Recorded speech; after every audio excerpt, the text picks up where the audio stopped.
Rocket League is one of the hardest esports to stay competitive in at the top for a long period of time. With such a unique concept for a game, the true meta of Rocket League has taken so many turns for what's considered the best way to play.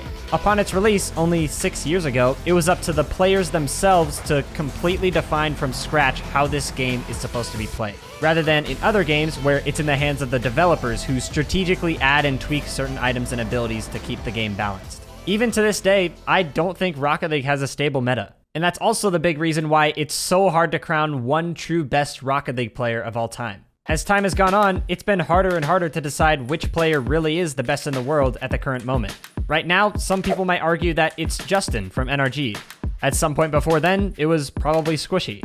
But when Rocket League first released, there was instantly one single player that everyone widely agreed was the best Rocket League player in the world, miles above everyone else. And since then, no one has even come close to holding such a title. Not TurboPulsa, not KDOP, not Justin, no one. This truly was the first greatest player. And this is the rise and fall of the best Rocket League player in the world.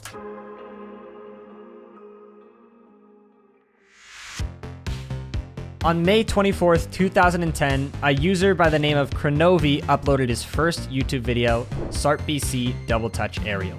In case you haven't figured it out, that's exactly who this story is about, Kronovi.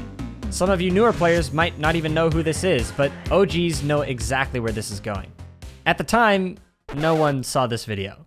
This was more than 5 years before Rocket League would even be released. It was a weird, sorta cool moment from a game called Supersonic Acrobatic Rocket-Powered Battle Cars, or SARTBC for short.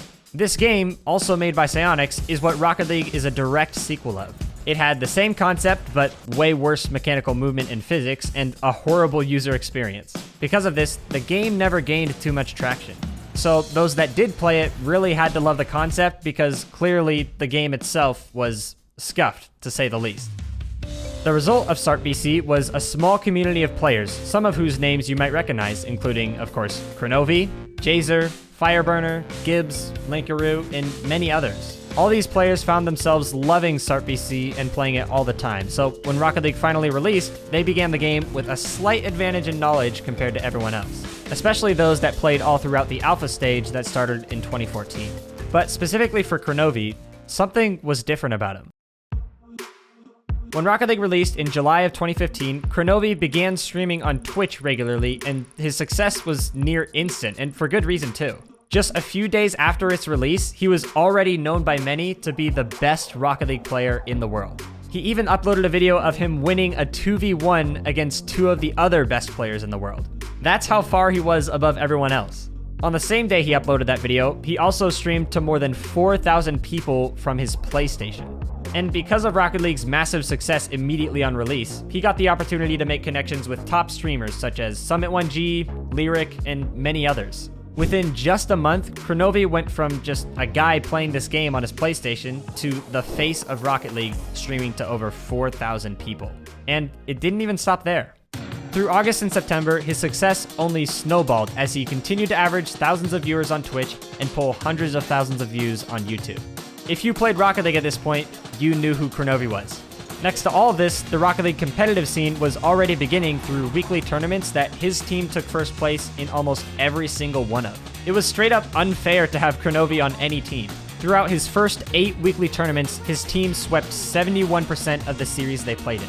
They didn't win 71%, they swept 71%. Their win rate was 96% because they literally only lost one series, which was a best of 3 anyway that could have gone either way.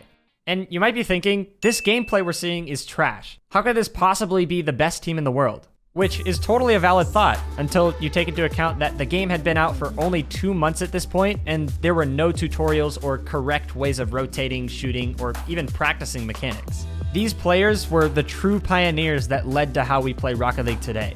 Within just a month of its release, Kronovi already learned how to fast aerial, not because he saw a tutorial on YouTube, but because he did the experimenting for himself and learned that's how you're supposed to do it. Although he wasn't making any tutorials yet, his Twitch channel was the go-to place for anyone that wanted to learn from the best of the best.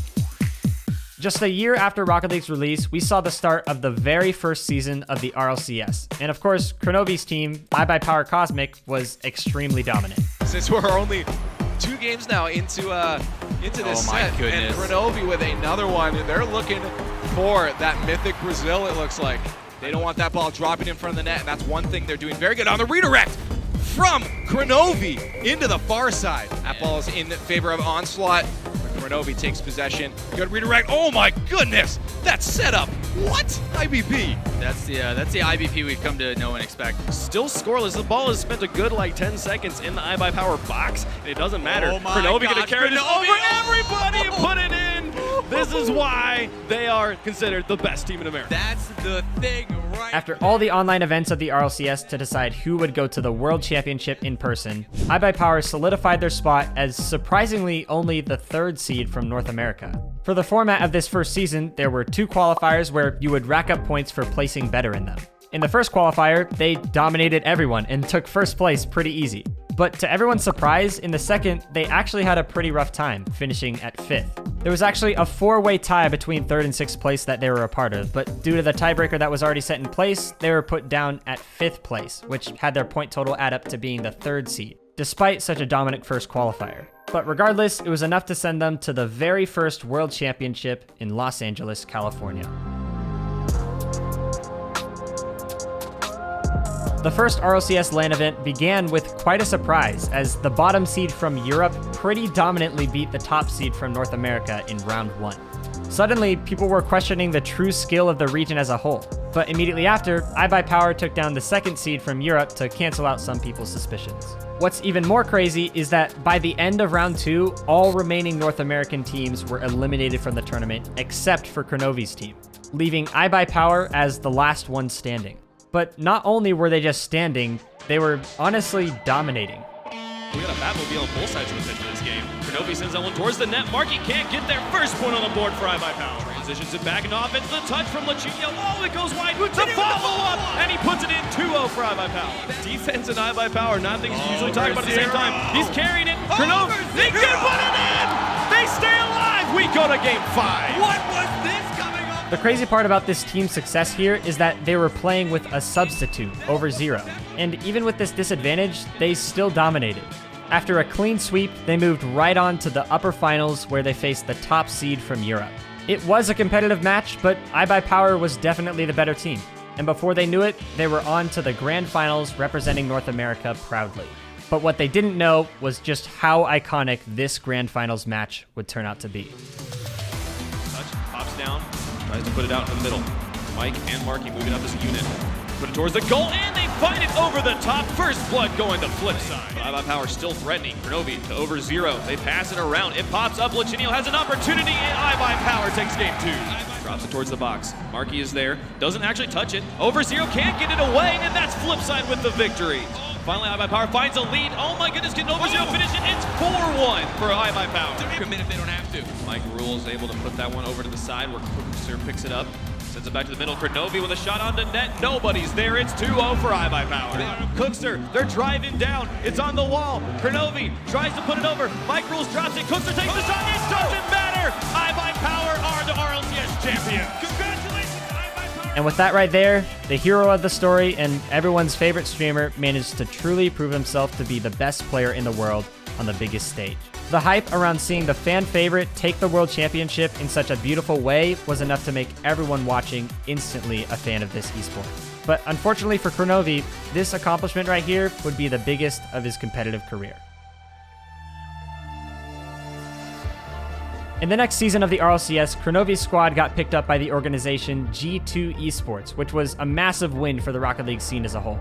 G2 was already a big organization, so to see them dipping their toes in Rocket League so early on was a great sign that this esport would thrive in the future. Unfortunately though, this team had a very rough season.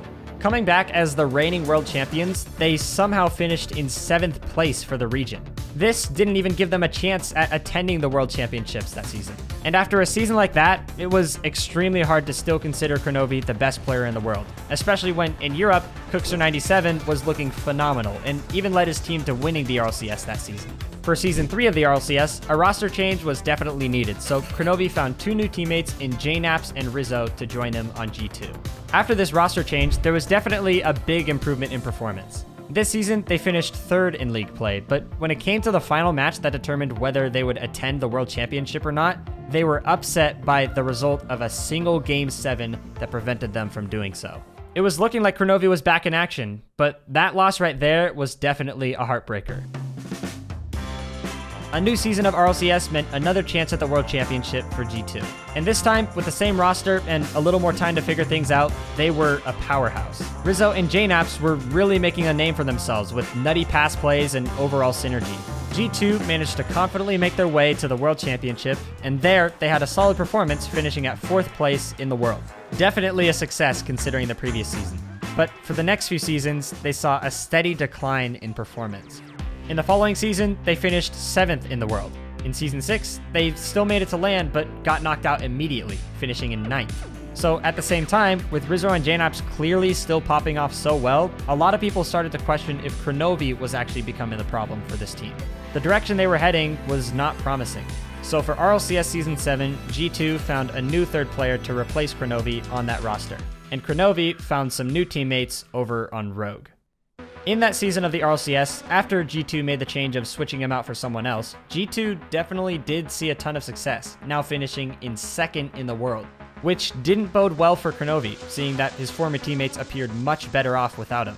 But what we didn't expect was Rogue's end-of-season run, where they barely managed to make Worlds and then shocked everyone by placing 4th at the LAN that no one even expected them to attend. No one could have predicted that, especially by how rough that season started off, going 2-5 against other teams in North America. Kronovi's longtime experience somehow brought the best out of his teammates and helped them outperform teams people thought they had no chance against. It was truly incredible to watch. But after that surprising accomplishment, Kronovi's team saw yet another drop in success, which brought back those same rumors about Kronovi dragging his team behind. It was an image he just couldn't seem to escape, even after an incredible end to the previous season. And whether those rumors were true or not, Kronovi decided it was time to move on from Rogue as he stepped down in the midst of the past RLCS X season. So, where is he now? Well, back in May of this year, 2021, Kronovi got signed by the Kansas City Pioneers, and he currently holds the substitute position on that team. By the looks of it, it seems like he's starting to get back into streaming too, which is a great sign. After all, it is what made him such a fan favorite in the first place. But as he started focusing more on competition, he understandably began streaming less frequently. So now that he's a sub, I think we can expect to see more of him on the content side. And even on top of that, he teased on Twitter that we can expect to see him on the pitch soon anyway. But despite his slow, gradual decline in success in the competitive scene, I think it's really important that we take a second to actually realize what Kronovi has accomplished in his career. Hardly any of the professional players in Season 1 remained at the top for long. After all, his 2 teammates he won the World Championship with only lasted a couple more seasons after that win. Players like Fireburner, Marky Duda, Remco, and so many other top players from that era had already retired or fallen off long before Kronovi did. So staying up there for as long as he did, despite all this chatter about holding teams back and watching his previous competitors drop out, is a big accomplishment on its own. As the competitive scene changes and more prospects arise, it's extremely hard to stay at the top. And even though Kronovi might not be as dominant as he once was, we have him and the other original players to thank for how competitive this game has become. So many of the current professionals we see playing today once looked up to him at one point or another as their main source of inspiration. Without him, this whole esport would look entirely different. These are the pioneers of Rocket League, and they're responsible for leading the path and kickstarting the success of this game and defining the way it's supposed to be played. Kronovi accomplished something that no one else has. So with a reputation like this, it's definitely safe to say Kronovi has earned his spot in the Rocket League Hall of Fame, and his legacy won't be forgotten for a long time to come. So with that being said, my name is Wayton, and thanks for watching.